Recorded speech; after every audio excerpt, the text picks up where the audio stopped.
నమస్తే అండి. Red book నా కుక్క కూడా లెక్క చేయదు అంబటి రాంబాబు గారు అన్నారు. సోషల్ మీడియాలో మారు మోగిపోతూ ఉంది, అందరూ గట్టిగా వేసుకుంటూ ఉన్నారు.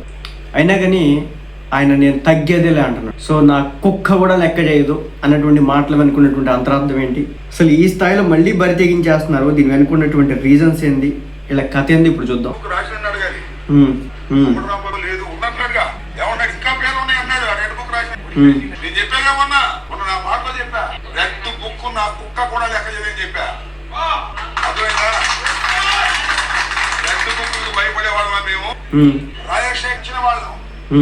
జగన్ కష్టకాలంలో ఉన్నప్పుడు ఆయన ఎంత నడిచిన వాళ్ళం, దేన్నైనా నిలబడగలిగిన దమ్మున్న వాళ్ళం. సూపర్. రెండు పిచ్చి బుక్కులకి పిరికి పందలం కాలేదు. లోకేష్ వచ్చాడు, అతనే నాందిగా పోతున్నాడు రాబోయే కాలంలో. రెడ్ బుక్ కూడా భయపడు, నా పేరు ఉందో లేదో చెప్పాల్సింది రెడ్ బుక్ ఆశ మొనగాడు చెప్పాలి. విన్నారు కదా, అదనమాట వీళ్ళ భాష. అనుకుంటా ఉంటే అప్పుడప్పుడు ఏమైనా మార్పు వస్తుందేమో, ప్రజలు కూడా వీళ్ళ వైపు చూస్తారేమో అని. ఈ భాష ఉపయోగిస్తేనే రాజకీయాల్లో ఉంటాం, రాజకీయాల్లో సర్దుబాటు అవుతుంది, లేకపోతే అవ్వదు అనేది ఒక ఫిక్స్ చేసుకున్నారు కొంతమంది. వీళ్ళకి మారే ఉద్దేశాలు కనిపించట్లేదు. ఈ భాష ఏంటండి? అసలు అంబటి రాంబాబు గారిని ఇప్పటి వరకు నారా లోకేష్ గారు టార్గెట్ చేసినాడా, లేదా చంద్రబాబు నాయుడు గారు టార్గెట్ చేసినారా? గత 5 సంవత్సరాల పాటు ఈయన బయటకు వచ్చి ఎప్పుడు ఏది మాట్లాడినా ఏ రోజు కూడా ఈయన పట్టించుకునేది ఏముందిలే అన్నట్టు వదిలేశారు. కానీ అంబటి రాంబాబు గారు మాత్రం నన్ను పట్టుకోండి, నన్ను లోనయ్యండి, మీ తృప్తి తీర్చుకోండి, నా మీద మీకు ఏదైనా కోరికలుంటే, కోరిక ఇన్ ద సెన్స్ కోపం ఉంటే కనుక పెట్టేయండి, జైల్లో పెట్టేయండి. మరి ఆయన తపనో ఆ ఆనందమో నాకైతే అర్థం కావట్లేదు. రెడ్ బుక్ని నా కుక్క కూడా లెక్క చేయదంటున్నారు.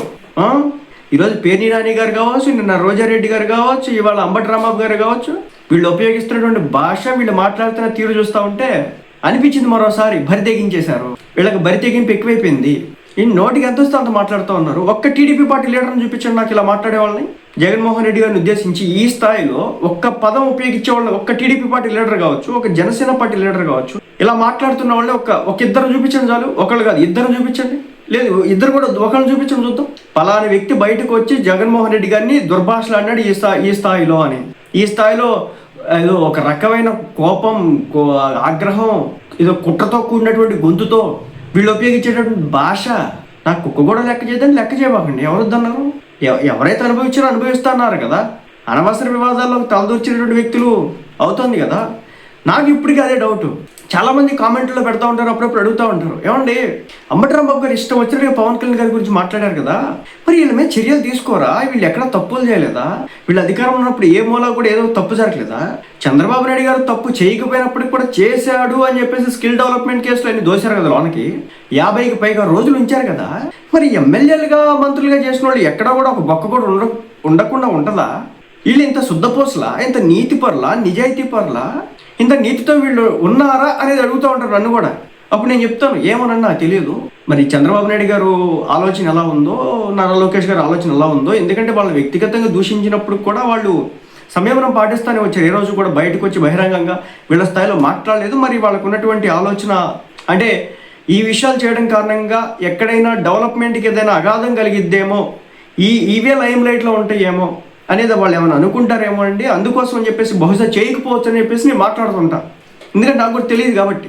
అంబటి రాంబాబు గారు కావచ్చు, ఒక పేర్ని నాని గారు కావచ్చు, ఒక గుడివాడ అమర్నాథ్ గారు కావచ్చు, ఒక కొడాల నాని గారు కావచ్చు, వీళ్ళు చాలా మాట్లాడినారు గత 5 సంవత్సరాలు. ఏకవచన సంబోధనలు ఉండే అలా అయితే కనుక. మరి అలాంటి వ్యక్తులు ఈ రోజున వచ్చి ఈయన చూడండి అడగాలి.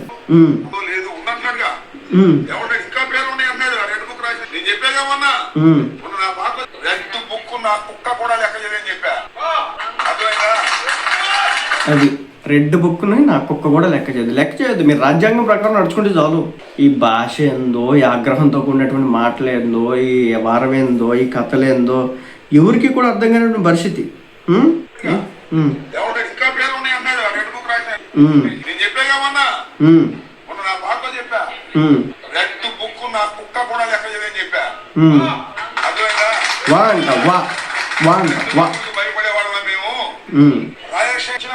సూపర్.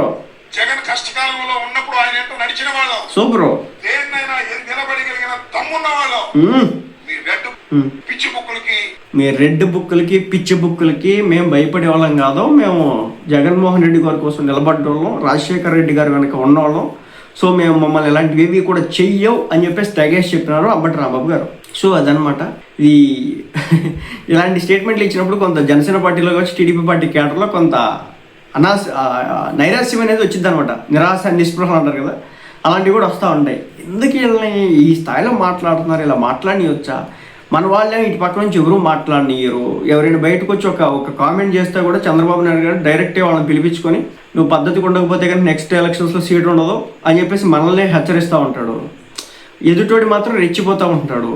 సో మనం దీనికి ఏ విధంగా మాట్లాడాలి, ఇదేమన్నా సమంజసం అని అనుకుంటూ ఉంటాం. బట్ నేను చెప్పేది ఏంటంటే ఒకటండి, గుర్తుపెట్టుకోండి, ఎప్పుడైనా సరే ఏమి లేని ఆకు ఎగిరిగిరి పడుద్ది, అన్నీ ఉన్న ఆకు అణిగిమణిగి ఉంటుంది. సో వీళ్ళేంటి, వీళ్ళ వ్యవహారం ఏంటి, ఒకవేళ 2019 ఎలక్షన్స్లోనే కలిసి పోటీ చేస్తుంటే వీళ్ళ భవిష్యత్తు ఎలా ఉండేది అనేది ఆ రోజు చూసిన ప్రతి ఒక్కరు కూడా తెలుసు అనమాట. అది చంద్రబాబు నాయుడు గారు పవన్ కళ్యాణ్ గారు కలిసి ఉన్నంత వరకు వీళ్ళు ఓడిపోతూనే ఉంటారు, దానికి అవకాశాలు ఎక్కువ ఉంటాయి. సో దాంతో ఏంటంటే వీళ్ళు రెచ్చగొట్టే ప్రయత్నం చేస్తూ ఉంటారు, అది కార్యకర్తల మధ్య కుట్రలు పెట్టే ప్రయత్నం చేస్తూ ఉంటారు. చంద్రబాబు నాయుడు గారు ఒక నిర్ణయం తీసుకుంటే దాని మీద ఎక్కేసే ప్రయత్నం చేస్తూ ఉంటారు. కానీ ఇక్కడ ఏంటంటే కూటమి పార్టీలో ఒక నిర్ణయం అయితే తీసుకుని, ఇప్పుడు నారా చంద్రబాబు నాయుడు గారు లోకేష్ గారు వరకు ఉండి బీజేపీ జనసేన పార్టీ లేకుండా ఉంటే కనుక వాళ్ళు కొంత అగ్రెసివ్ వెళ్ళేవాళ్ళు. ఎందుకంటే ఇక్కడ ఏదైనా ఒక నిర్ణయం తీసుకొని ఒక వ్యక్తిని అరెస్ట్ చేయాలంటే కూడా కొంచెం ఆలోచించాల్సినటువంటి విషయం. ఇప్పుడు మిగిలిన 2 పార్టీలు కూడా ఉన్నాయి కదా, మరి వాళ్ళకి సంబంధించి కూడా ఏదన్నా కూటమిలో పొత్తులో ఉన్నాయి కాబట్టి ఏదన్నా మాట్లాడాల్సి ఉంటుందేమో అని చెప్పేసి అలాంటిది ఏదో మరి ఏమో తెలియదు. బట్ అనిపిస్తూ ఉంటుంది నాకు, అంబటి రాంబాబు గారు కావచ్చు, ఈరోజు పేర్ని నాని గారు ఉపయోగించిన మాటలు కావచ్చు, భాష కావచ్చు, తప్పనిసరిగా ఒక సిచ్యువేషన్ అనేది వస్తుంది వాళ్ళకి. ఆ వచ్చిన రోజున చాలా ఇబ్బందులు పడడానికి అవకాశం ఉంటుంది. జైలే ఎవరు ఉన్నారు కదా, పిన్నెల్లి రామకృష్ణారెడ్డి గారిని జైల్లో పెట్టారు, మన వైవి సుబ్బారెడ్డి గారా, సో చెవిరెడ్డి భాస్కర్ రెడ్డి గారిని జైల్లో పెట్టినారు, చెవిరెడ్డి భాస్కర్ రెడ్డి గారిని పెట్టారు, జోగి రమేష్ గారిని పెట్టారు, రేపు మాపు మరి కొంతమంది వెళ్ళడానికి అవకాశాలు అయితే ఉన్నాయి. అంటే నన్ను పంపించండి జైలుకి, నేను వెళ్తాను అని చెప్పేసి వీళ్ళంతా కూడా ఉబలాట పడుతున్నటువంటి వరుస ఆనందపడతా ఉన్నారు. నేను ఎంత తొందరగా జైలుకి వెళ్తే కనుక అంత తొందరగా బయటకు వచ్చేస్తే కనుక నాలో ఉన్నటువంటి ఏదైతే ఇది ఉందో, నన్ను ఎప్పుడు అరెస్ట్ చేస్తారని భయం ఏదైతే ఉందో అది పొద్దునే ఒక కంకణం కట్టుకుని కూర్చున్నారు. సరే, మళ్ళీ ఇంకోటి చెప్తానండి, పేర్ని నాని గారిని 2-3 సార్లు అరెస్ట్ అయ్యే క్రమం అయితే వచ్చింది. ఒకటి వాళ్ళ గోడౌన్కి సంబంధించి వాళ్ళ వైఫ్ పేరు మీద ఉంటే అలాంటి క్రమంలో వాళ్ళంతా కూడా ఎక్కడెక్కడికో పోయినారు, కొంతకాలం కనిపించలేదు. మళ్ళీ రెండోసారి ఏదో మళ్ళీ మాట దూలితే మళ్ళీ అండర్ గ్రౌండ్ కనిపిస్తుంది. చూస్తారు ఒక డే గట్టిగా పట్టుకుంటారు. జగన్మోహన్ రెడ్డి గారి లాగా ఊరంతా తెలిసే విధంగా, ఊరంతా మాట్లాడుకునే విధంగా, రచ్చ రాద్ధాంతం చేసే విధంగా ఏమీ చేయరు. ఇప్పుడు ఒకటి ఉంటుంది, శిశుపాలుడికి 100 తప్పులే ఉంటాయి, ఆ 100 తప్పుల తర్వాత ఆటోమేటిక్గా అయిపోయింది కథ. అలాగే వీళ్ళ మీద జనానికి కూడా హేట్రేట్ వచ్చేయాలి. వీళ్ళు బయట ఉండడం దరిద్రరా బాబు, ఇలాంటి వాళ్ళు ఉండడం వల్ల నష్టం తప్ప లాభం లేదు, వీళ్ళ దరిద్ర భాష మేము వినలేకపోతున్నాం అని చెప్పేసి జనాలు కూడా ఫీల్ అయ్యేటటువంటి ఒక స్టేజ్కి అయితే వస్తారన్నమాట. అక్కడ దాకా తీసుకొచ్చిన తర్వాత అప్పుడు వీళ్ళని లోన పెట్టినా తప్పు లేదు, వీళ్ళని లోన పెట్టిన ఇబ్బంది లేదు, వీళ్ళంత తొందరగా పంపించేయాలి అని ఒక ఫేజ్ అనేది వచ్చింది. దానికోసం ఎదురు చూస్తున్నట్టు నాకైతే అనిపిస్తుంది. కొంతమంది వస్తున్నారు, బయటకు వస్తున్నారు. నాకు ఈ మధ్య కాలంలో గవర్నమెంట్ వచ్చిన తర్వాత పెద్దగా కనిపించిందల్లా కొడాలి నాని గారు ఒక్కళ్ళే. ఏ మాటకి ఆ మాటే. సరే, అధికారంలో ఉన్నప్పుడు ఆయన చేత ఎవరైనా మాట్లాడి ఇచ్చినారో ఏమో నాకైతే తెలియదు కానీ, బట్ ఆయన మాట్లాడిన మాట వాస్తవం. బట్ ఎప్పుడైతే గవర్నమెంట్ పోయిందో ఆయన పోతే పోయింది, ఇంకా మనం సైలెంట్గా ఉందాం, ఇలా ఇప్పుడు ఇలాంటి దిక్కుమాల సంతలో మనం దూరద్దు అనుకున్నారు. బట్ ఈ అంబటి రాంబాబు గారు కావచ్చు, ఆ రోజా రెడ్డి గారు కావచ్చు, అలాగే పేర్ని నాని గారు కావచ్చు, నిన్న గుడివార అమర్నాథ్ గారు కూడా ప్రెస్ మీట్ పెట్టినారు. ఇంకా చాలా మంది ఉండేవాళ్ళు, బట్ వాళ్ళంతా కూడా కనుమరుగైపోయినారు. లైమ్ లైట్లో ఉంది వీళ్ళే. నాకు నెక్స్ట్ ఎలక్షన్స్ వస్తే టికెట్లు కావాలి అని చెప్పేసి గట్టిగా పట్టుకొని కూర్చున్నారు. చూశారు, వాళ్ళే వస్తున్నారనమాట. వచ్చి వీళ్ళైతే కనుక భారీ స్థాయిలో ప్రెస్ మీట్లు పెడుతున్నారు, మాట్లాడుతున్నారు. ఆ చప్పట్లేందో, ఆ బరులేందో, అరుపులేందో, ఆ కేకలేందో, ఆ రోత ఏందో నాకైతే అర్థం కావట్లా. రెడ్ బుక్ ఎవడో వచ్చి జర్నలిస్ట్ అడుగుతూ ఉంటాడు, ఏమంటే మీ పేరు కూడా ఉందంట. సో దాంతో ఏంటంటే నా పేరు నన్ను గాంగ్ అడిగాడని చెప్పేసి రెచ్చిపోతాడు. మీరు చూసిన సంక్రాంతి సంబరాలు, ఎందుకు చేసుకున్నారో, దేనికి చేసుకున్నాడు ఎవడికి అర్థం కదా. అదేమంటే పవన్ కళ్యాణ్ లాగాడు కాబట్టి నేను చేసుకుంటాను, నాకేంటి అంటాడు. ఏమోనండి, కొంతమంది అంతే అనమాట రాజకీయాల్లో. సో రెడ్ బుక్కులు, పిచ్చి బుక్కులు, మా కుక్కలు కూడా భయపడమన్నారు కదా, చూద్దాం మరి కాలమే సమాధానం చెప్పాలి. నారా లోకేష్ గారు ఏమైనా కన్యారం చేస్తారా ఈ స్థాయిలో రెచ్చగొడతా ఉంటే, లేదంటే వీళ్ళు ఇలా రెచ్చగొట్టడం వెనక ఉన్న స్ట్రాటజీ ఉందనేది మనకు తెలియాల్సి ఉంది. అది తెలిస్తే కనుక మనం కొంచెం గట్టిగా మాట్లాడడానికి అవకాశాలు అయితే ఉంటాయి. బట్ చూద్దాం ఏదో ఒక రోజు గట్టిగా అయితే వీళ్ళకి కాలం అనేది వదిలిపెట్టదు వీళ్ళు చేసేటువంటి పనులకి. ఈ నారా లోకేష్ గారు ఇలా దిగజారుడికి వ్యాఖ్యలు ఎప్పుడైనా చేసినారంటే రెచ్చగొట్టే కామెంట్లు పవన్ కళ్యాణ్ గారు చేసినాడు ఈ మధ్యకాలంలో, నారా చంద్రబాబు నాయుడు గారు చేసినారా? 175 నియోజకవర్గాల్లో ఉన్నటువంటి ఏ ఎమ్మెల్యే వచ్చి ఈ విధంగా మాట్లాడుతున్నాడండి, లేదా ఏ మంత్రి వచ్చి మాట్లాడుతున్నాడండి? వీళ్ళు తప్ప. అంటే ఆ స్థాయికి వచ్చేసరి వీళ్ళు తప్పనిసరిగా వీళ్ళ మీద ఏదో ఒక చర్యలు తీసుకోవాల్సిన టైం అయితే వచ్చింది, దాంట్లో ఎలాంటి మొహమాట అయితే లేదు.